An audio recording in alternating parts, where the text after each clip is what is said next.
என் பேர் சாந்தகுமாரிங்க. நான் இந்த கேஜி ஹாஸ்பிட்டலில் 35 வருஷமாக நான் ஒர்க் பண்ணிட்டு இருக்கிறேன். இந்த 35 வருஷம் எப்படி ஒர்க் பண்ணுறீங்கன்னு நிறைய பேர் என்கிட்ட கொஸ்டின் கேட்டிருக்காங்க. பட் அந்த 35 வருஷம் பந்தம் என்னங்கிறது எனக்கு மட்டும்தான் தெரியும். அன்பு பாசத்துக்காக மட்டும்தான் இந்த ஹாஸ்பிட்டலில் நான் 35 வருஷமா தொடர்ந்து ஒர்க் பண்றேன். வேற எங்கேயும் நான் போகணும்னு கூட மனசால கூட நினைச்சது கிடையாது. ஏன்னா இங்கிருந்து நான் சேர்மனையும் இந்த ஃபேமிலியை விட்டுட்டு போறதுக்கு எனக்கு எந்த விதமான ஒரு ஆசையும் இல்லை.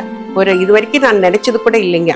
இப்போ பார்த்தீங்கன்னா நான் இங்கே ஸ்டூடெண்டாக தான் வந்தேன். அதுக்கப்புறம் ஸ்டாஃப் நர்ஸ் ஆனேன், சூப்பர்வைசரான, அதுக்கப்புறம் நர்சிங் மேனேஜராக என்னை போஸ்ட் பண்ணாங்க.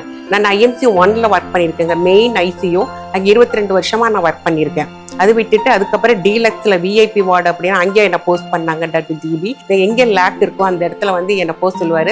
நான் அவர் எதிர்பார்த்துறத அதிகமாகவே ஒர்க் பண்ணி கொடுப்பேன். அதுக்கப்புறம் லாஸ்ட்டாக இப்போ எமர்ஜென்சி வார்டில் என்னை போஸ்ட் பண்ணியிருக்காங்க. இந்த கடந்த ஒரு 7 வருஷமா நான் எமர்ஜென்சியில் தான் ஒர்க் பண்ணிட்டு இருக்கேங்க. எமர்ஜென்சி இப்போ நாங்கள் பார்த்தீங்கன்னா பெரிய எமர்ஜென்சி ஆயிடுச்சு.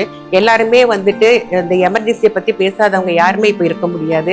அந்த அளவுக்கு டேலண்டாக எல்லா எக்யூப்மெண்ட்ஸு என்னென்ன ஒரு எமர்ஜென்சி டிபார்ட்மெண்ட் வேணுமோ அத்தனையும் நாங்கள் வாங்கியிருக்கோம். நாங்கள் நான் தனி ஒரு ஆள் ஒர்க் பண்ணுறது கிடையாது. என் கூட ஒரு டீமே இருக்காங்க.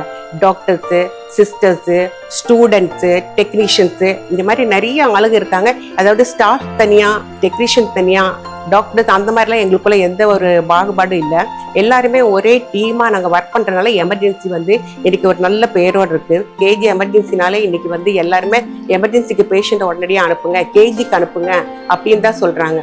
வரவங்களும் நாங்கள் நல்லா கவனித்து அவங்க என்ன விரும்புகிறாங்களோ அந்த மாதிரி நாங்கள் பண்ணி கொடுத்து எல்லாத்தையுமே நாங்கள் அனுப்பிட்டு இருக்கிறோம். இந்த கேஜி ஹாஸ்பிட்டலில் ஒர்க் பண்ணுறது நான் ரொம்ப பெருமையாக நினைக்கிறேன். இந்த கேஜி ஃபேமிலியில் நான் ஒருத்தியாக இருக்கிறதே நான் ரொம்ப பெருமையாக நினைக்கிறேன். நன்றி.